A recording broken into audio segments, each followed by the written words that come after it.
Lamentable la muerte de Sly Stone y el gran Brian Wilson. Mauricio, canciones que recomiendas de ambos. Yo no, toda la onda funk a mí nunca me gustó. Sly and the Family Stone tenía unas cosas muy interesantes, pero no es la música que yo... No te puedo decir una canción de Sly and the Family Stone ahora. Fíjate, estuvieron incluso en Woodstock, creo. Pero de Brian Wilson te puedo decir por lo menos 3.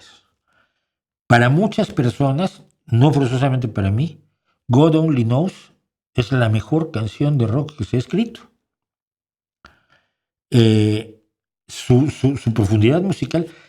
Para mí el problema con Brian Wilson son las letras. God Only Knows es una gran canción de amor, pero es solo una canción de amor. Pero musicalmente, los contrapuntos que tiene y las salidas y los cambios, es absolutamente espectacular. A Paul McCartney lo enloquecía. God Only Knows, creo que ¿cuál era la otra? El otro día estuve oyendo precisamente la música de Brian Wilson, pero hay una canción. Cuando los grupos se metían en el estudio y en una hora sacaban una canción, Brian Wilson se tomó 11 meses para hacer una canción. Entonces él tocaba en varios instrumentos y estuvo grabando sus partes con instrumentos. Luego consiguió gente que tocara otros instrumentos, se iban sumando.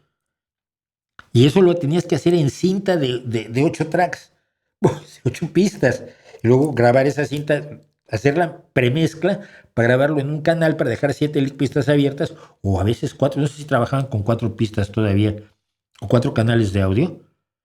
Tenías que hacer la premezcla para meterlo en un canal y luego poder grabar otras cosas en el otro canal. Era horroroso, era tremendo. Yo llegué a editar cinta magnética con regleta y navaja de afeitar. Así editábamos, ¿no? Olvídate de Pro Tools o de GarageBand. Y estuvo 11 meses consiguiendo que gente de multitud de músicos tocaran trozos de música, y luego estuvo durante muchísimo tiempo llevando cantantes y coros para que hicieran distintas cosas, y finalmente acabó esa canción 11 meses después, que fue la principal canción de su disco principal, que es Pet Sounds, y es Good Vibrations. O sea, el día que oyes Good Vibrations dices, ay, mi madre, ¿qué es esto? Y cuando lo oímos fue en el 67, 68, oímos Good Vibrations, éramos niños y decías, ¿esto qué es? Esto no suena a nada de lo que ha sonado antes. Y los únicos que hacían exactamente eso, de hacerte cosas que sonaban como nunca había sonado nada antes, eran los Beatles.